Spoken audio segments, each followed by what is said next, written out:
Avez-vous des questions? C'est l'ultime moment de faire la différence. Hello à tous, c'est Kathleen et on se retrouve pour une nouvelle vidéo. C'est encore le moment de faire la différence. Cette question, c'est la question ultime de l'entretien. Et généralement, les moments que le recruteur se souvient le mieux, c'est le début d'entretien et la fin d'entretien. Donc c'est l'occasion de marquer le recruteur et de lui faire bonne impression. Donc, il y a deux cas de figure. Soit vous marquez votre recruteur par une super note positive, soit inversement, vous faites chou blanc et là, vous risquez de ruiner votre entretien.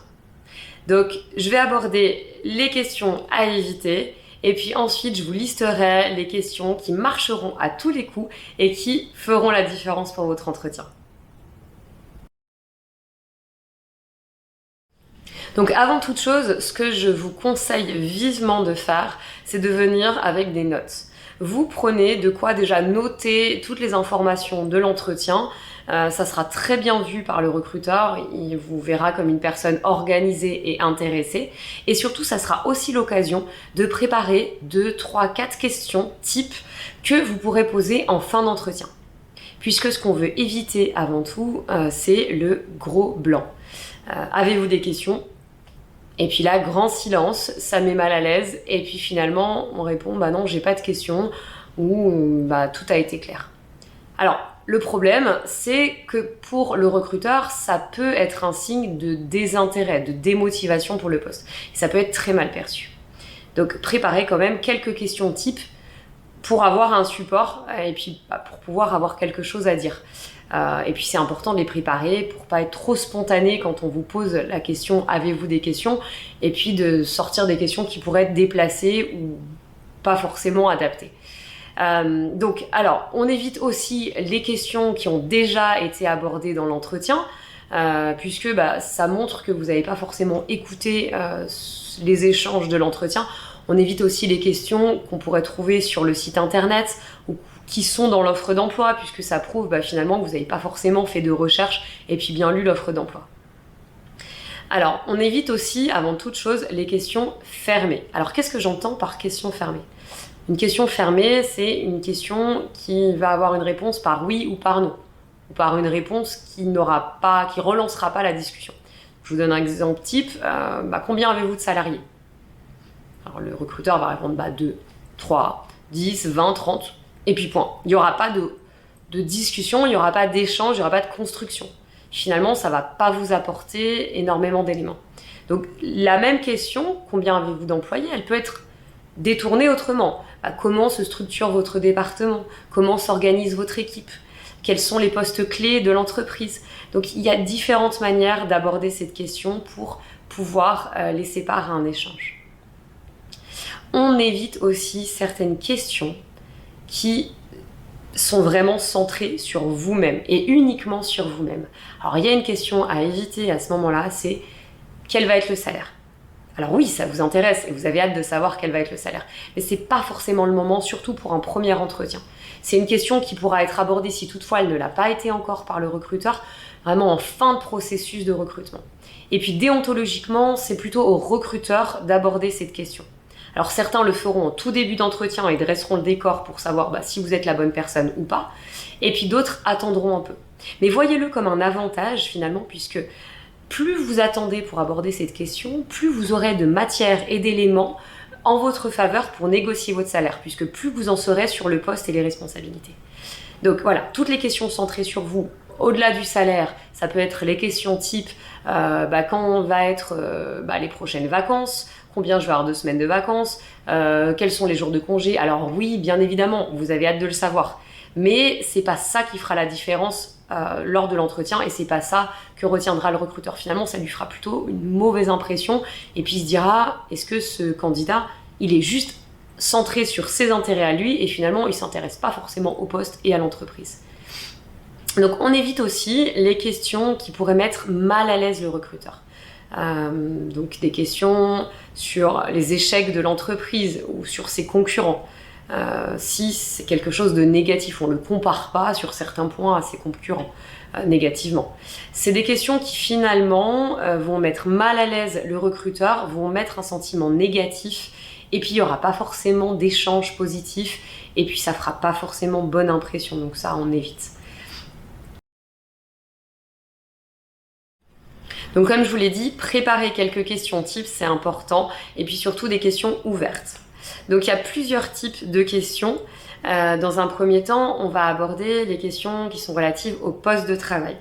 Puis ensuite, les questions concernant l'entreprise, puis l'équipe, et certaines questions qui marchent à tous les coups et qui sont très efficaces.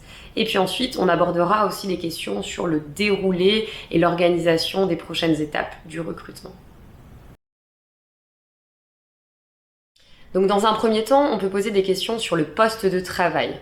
Donc ce que je vous invite à faire, c'est de faire des parallèles avec ce que vous avez déjà discuté durant l'entretien. Donc par exemple, vous m'avez dit durant l'entretien que, donc je souhaiterais savoir si, donc ça prouve que vous avez bien écouté ce qui a été dit en amont et puis que vous voulez un peu plus de précision. Donc ce que vous pouvez faire également, c'est lister les priorités du poste et puis demander si vous n'en avez pas oublié. Donc ça vous permettra d'avoir certains éléments qui n'auront peut-être pas été abordés, qui seraient intéressants de savoir. Donc listez les éléments principaux abordés dans l'entretien concernant le poste de travail en demandant un peu plus de précision, un peu plus de détails, et puis encore une fois, de voir s'il n'y a pas d'autres éléments importants qui pourraient être abordés durant ces questions. Concernant le poste de travail, vous pouvez poser une question qui sera vraiment efficace et qui marchera à tous les coups. C'est la question quels sont les principaux enjeux du poste? Quels sont les objectifs à atteindre? Quels sont les challenges à relever? Donc cette question, elle va vous permettre, vous, de vous projeter dans le poste, mais elle va également permettre aux recruteurs de vous voir au poste de travail et d'avoir un vrai échange concret sur les objectifs à atteindre. Et ça prouvera votre motivation et votre envie de relever ces défis. Vous pouvez poser une question aussi qui marchera à tous les coups, c'est quelles sont les perspectives d'évolution en termes de responsabilité à moyen long terme. Donc ça va prouver aux recruteurs que vous avez une vision à long terme, donc vous vous projetez dans l'entreprise. Vous avez envie d'y rester et vous avez envie d'évoluer avec l'entreprise. Donc ce qui est important de retenir, c'est de poser des questions par rapport au poste qui ont une note positive et de vous projeter dans le poste. Que le recruteur sente que vous êtes la bonne personne à ce poste et que vous avez des questions percutantes et intelligentes concernant les tâches de travail et les responsabilités. Donc les questions plus focus sur l'entreprise. Donc on peut rester sur la même base en disant par exemple quels sont les prochains défis à relever pour l'entreprise, quels sont les objectifs à relever du moment, quel est votre challenge principal actuel. Donc ça vous permet également de voir un petit peu où veut aller votre entreprise, quels sont les principaux challenges pour elle. Et puis ça vous permettra aussi un peu de voir là où vous irez si vous travaillez avec cette entreprise et puis de voir ce qui est important pour elle. Et puis ça permettra aussi aux recruteurs de voir votre intérêt pour l'évolution et les challenges de votre entreprise. Il y a une question que j'aime beaucoup et qui peut donner énormément d'éléments, c'est la question quelle est la plus belle réussite de votre entreprise ou quelle est la plus belle réussite de l'équipe ou du département. Ça permet vraiment de voir ce que l'entreprise retient de sa plus belle réussite et puis de montrer un petit peu justement ses centres d'intérêt, ce qui est important pour elle en termes de valeurs et d'esprit d'entreprise. Donc ça lui montrera aussi que vous êtes quelqu'un de positif et que vous vous intéressez aux réussites. Vous pouvez également poser des questions sur les valeurs de l'entreprise. Alors souvent on dit que plus les valeurs sont affichées sur le site internet ou sur les murs de l'entreprise, moins elles sont appliquées, puisque finalement les valeurs, elles sont en nous et on n'a pas besoin de l'afficher pour les mettre en place. Mais si l'entreprise en a parlé dans son site ou ailleurs, moi ce que je vous invite à faire, c'est d'en retenir certaines qui vous parlent et puis de demander à l'entreprise comment elles sont mises en place. Qu'est-ce qu'ils font pour ces valeurs? Alors, par exemple, si vous êtes vraiment intéressé, impliqué par l'écologie et puis que l'entreprise l'a mis en avant, demandez-lui qu'est-ce que vous faites pour l'écologie dans l'entreprise, comment ça se concrétise, qu'est-ce que vous mettez en place. Ça vous permettra de voir si vraiment c'est quelque chose d'important pour l'entreprise et s'il y a vraiment des choses qui sont mises en place. Donc ça peut être la bienveillance, ça peut être le bien-être, ça peut être plein de choses. Voilà, prenez celle qui vous parle le mieux ou celle, s'il y en a plusieurs, qui vous ressemblent et celles sur lesquelles vous avez envie de voir si l'entreprise les met vraiment en application. Donc vous pouvez aussi poser des questions sur l'équipe. Donc je trouve ces questions très pertinentes parce que ça prouve que vous êtes quelqu'un qui est orienté team et qui a envie de collaborer avec les futurs membres de son équipe ou de son entreprise. Donc vous pouvez demander par exemple au recruteur d'expliquer un petit peu comment se compose l'organigramme de l'entreprise. Ça vous permet de voir si on est plutôt sur un management vertical ou horizontal. Demandez également le style de management. Demander la structure des équipes, comment se répartissent les rôles de chacun. Donc ça vous permet de voir un petit peu comment interagissent les membres de l'équipe entre eux et avec le management. Moi, il y a quelque chose que j'aime également, si toutefois vous avez l'opportunité, c'est clairement de demander est-ce que je pourrais avoir l'opportunité de visiter les locaux et de rencontrer l'équipe, ou de rencontrer mon futur manager. Donc ça permet vraiment de détendre un petit peu l'atmosphère si le recruteur accepte et puis ça va vous permettre d'avoir tellement d'éléments factuels puisque vous allez pouvoir vraiment vous inspirer de l'ambiance de travail et puis clairement de pouvoir détecter certains signaux et de voir si vous vous sentez bien dans cette ambiance de travail à la première impression. Il y a une question qui peut être très intéressante aussi si vous vous sentez à l'aise avec le recruteur, c'est de lui demander clairement, et vous en tant que collaborateur, qu'est-ce que vous préférez au sein de votre entreprise? Qu'est-ce qui fait que vous avez envie de travailler dans cette entreprise? Ça va vraiment vous donner des éléments sur des choses importantes pour l'ambiance des collaborateurs et ce que fait l'entreprise pour ses collaborateurs. Donc peut-être que vous n'aurez pas forcément la même perception que lui, mais vous saurez quels sont les éléments motivants qui font que les collaborateurs ont envie de travailler dans cette entreprise. Et puis profitez pour discuter et échanger lors de cette question pour en apprendre le mieux possible. Vous pouvez orienter aussi des questions un peu plus well-being. Par exemple, savoir si les collaborateurs mangent ensemble le midi, est-ce qu'il y a une cafétéria, est-ce qu'ils partagent leur repas, est-ce qu'ils partagent leur temps de pause ensemble, est-ce qu'il y a une salle de pause avec des aménagements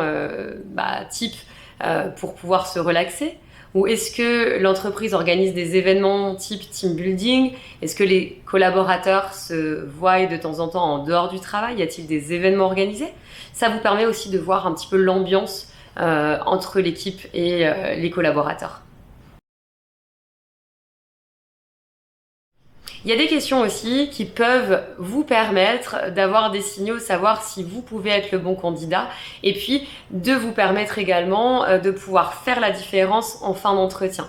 Donc il y a une question type que vous pouvez poser, c'est par rapport à notre échange durant l'entretien, est-ce qu'il y a certains éléments que vous souhaitez que j'approfondisse pour pouvoir vous aider à prendre votre décision dans votre choix final?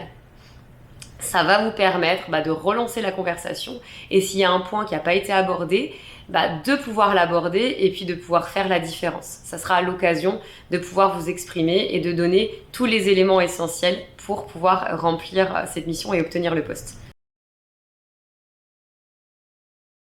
Si vous vous sentez à l'aise, vous pouvez poser la question un peu plus directement.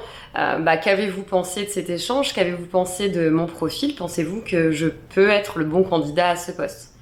Donc là, ça va retenir l'attention du recruteur.